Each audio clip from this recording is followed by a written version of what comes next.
Frères et sœurs dans le Seigneur, Shalom. Shalom en ce 5e dimanche de Carême. C'est le dernier dimanche de Carême qui nous conduit vers Pâques. Je viens de célébrer la messe et je vous ai porté dans mes prières. Et maintenant, je viens vous proposer cette méditation autour des lectures de ce jour pour prolonger ensemble cette journée dominicale. Alors je vous invite à écouter l'Évangile. Le Seigneur soit avec vous. Évangile de Jésus-Christ selon Saint Jean. Gloire à toi, Seigneur. En ces temps-là, Marthe et Marie, les deux sœurs de Lazare, envoyèrent dire à Jésus: « Seigneur, celui que tu aimes est malade. » En apprenant cela, Jésus dit: « Cette maladie ne conduit pas à la mort, elle est pour la gloire de Dieu, afin que par elle, le Fils de Dieu soit glorifié. » Jésus aimait Marthe et sa sœur, ainsi que Lazare. Quand il apprit que celui-ci était malade, il demeura 2 jours encore à l'endroit où il se trouvait.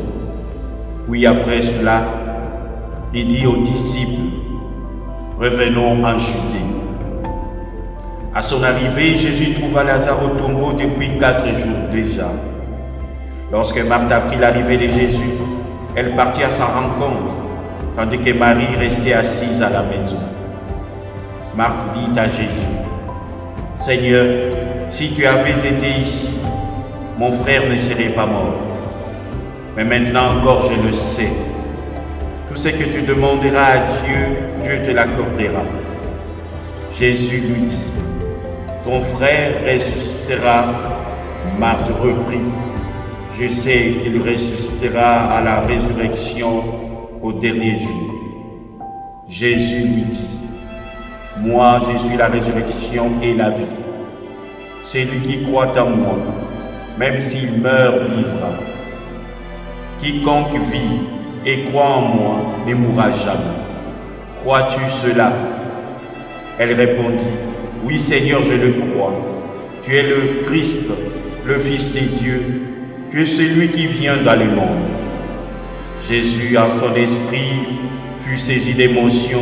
Il fut bouleversé et il demanda: « Où l'avez-vous déposé ?» Ils lui répondirent: « Seigneur, viens et vois. » Alors Jésus se mit à pleurer. Les Juifs disaient: « Voyez comme il l'aimait. » Mais certains d'entre eux dirent: « Lui qui a ouvert les yeux de l'aveugle, ne pouvait-il pas empêcher Lazare de mourir ?» Jésus reprit par l'émotion, arriva au tombeau. C'était une grotte fermée par une pierre. Jésus dit: « Enlevez la pierre. » Marthe, la sœur du défunt, lui dit: « Seigneur, il sent déjà. C'est le 4e jour qu'il est là. » Alors Jésus dit à Marthe: « Ne te l'ai-je pas dit? Si tu crois, tu verras la gloire de Dieu. » On enleva donc la pierre. Alors Jésus leva les yeux au ciel et dit: « Père, je te rends grâce parce que tu m'as exaucé. Je le savais bien, moi, que tu m'exauces toujours. Mais je le dis à cause de la foule qui m'entoure, afin qu'ils croient que c'est toi qui m'as envoyé. » Après cela, il cria d'une voix forte: « Lazare, viens dehors !» Et le mort sortit, les pieds et les mains liés par des bandelettes, le visage enveloppé d'un sueur. Jésus leur dit: « Déliez-le et laissez-le aller. » Beaucoup de Juifs qui étaient venus auprès de Marie et avaient donc vu ce que Jésus avait fait, crurent en lui. Acclamons la parole de Dieu. Louange à toi, Seigneur Jésus. Frères et sœurs, dans cet évangile, les Saint Jean nous parle de la résurrection de Lazare. Et les deux autres lectures que l'Église nous propose en ces jours, c'est-à-dire les livres du prophète Ézéchiel et l'épître de Saint Paul, apôtre romain, nous parlent aussi de la résurrection. C'est une anticipation, c'est un grand mystère que nous allons vivre à Pâques. Mais cette Pâques qui sera inédite, comme je ne cesse de le dire, parce que nous allons la célébrer seuls parfois, dans nos maisons avec nos familles. Et nous les prêtres, nous continuerons à célébrer, même seuls ou en petite communauté, pour l'Église, pour le monde et pour vous. Aujourd'hui, Jésus dit, Lazare, viens dehors. Cette phrase, aujourd'hui, peut avoir un écho un peu particulier en ce temps de confinement. Dehors, viens dehors. Car nos sorties sont limitées, nos mouvements sont restreints pour nous protéger et protéger les autres. Viens dehors. C'est-à-dire, sors de ton tombeau. Lazare, on dit, était lié par des bandelettes. Des bandelettes qui peuvent aussi être symboles de péché, de peur, angoisse, enfermement. Mais en ces jours, le Christ vient nous rappeler une chose, que nous pouvons un jour sortir et venir dehors.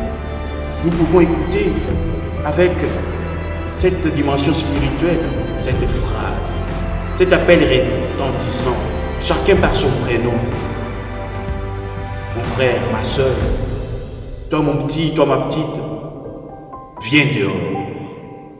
Viens dehors pour vivre l'espérance, viens dehors pour vivre la lumière, viens dehors pour redécouvrir la vie. Et le Seigneur nous lance cet appel, pas seulement comme des individus ou des personnes, mais aussi comme un peuple. Comme nous dit la première lecture de ces jours, le livre du prophète Ézéchiel. Eh bien, adresse-leur cet oracle. Ainsi parle le Seigneur Dieu. Je vais ouvrir vos tombeaux et je vous en ferai sortir, ô mon peuple, et je vous ramènerai sur la terre d'Israël. Vous saurez que je suis le Seigneur quand j'ouvrirai vos tombeaux et vous en ferai sortir, ô mon peuple. Oui, comme peuple, comme corps mystique du Christ, comme je l'ai dit la semaine dernière, le Seigneur va nous relever. Le Seigneur va nous remettre debout pour continuer. Et Saint Paul renchérit en disant, si l'esprit de celui qui a ressuscité Jésus d'entre les morts habite en vous, celui qui a ressuscité Jésus d'entre les morts donnera aussi la vie à vos corps mortels par son esprit qui habite en vous. Oui, cet esprit habite en nous, car nous sommes enfants de Dieu. Comme nous dit Saint Jean dans son prologue, Dieu nous a donné le pouvoir de devenir enfants de Dieu parce que nous croyons en lui, nous croyons en son Fils. Oui, nous sommes enfants de Dieu. L'Esprit de Dieu habite en nous. Nous l'avons reçu le jour de notre baptême. Et cet esprit nous conduit. C'est ce même esprit qui nous fait dire ou crier « Abba, Père ». Oui, le Seigneur vient nous faire sortir de nos tombeaux comme Lazare. Mais que cet appel retentisse encore de manière forte nos oreilles. Oui, sors dehors. Un jour on sortira. Mais quand on sortira, on doit redécouvrir la vie. Quand on sortira, c'est pour reconstruire la vie. Quand on sortira, c'est pour reconstruire l'humanité. Quand on sortira, c'est pour reconstruire l'amour. Quand on sortira, c'est pour reconstruire l'espérance. Quand on sortira, c'est pour reconstruire le monde. Plus rien ne sera comme avant. Comme Lazare, après sa résurrection, il a été transformé. Oui, nous aussi, nous avons l'impression que nous sommes dans les ténèbres. avec cette pandémie. Alors, frères et sœurs, ne nous laissons pas envahir par les ténèbres. Demandons au Seigneur de nous remettre debout. Mais tendons l'oreille pour écouter son appel retentissant. Mon frère, ma soeur, mon petit, ma petite, sors dehors. Un jour on sortira. Mais pour l'instant, nous sommes en train de traverser cette épreuve. Ce carême a été inédit, comme je l'ai dit. Cette épreuve nous rappelle aussi à la fois notre fragilité, mais à la fois aussi notre capacité à s'ouvrir à cette grâce que Dieu nous propose.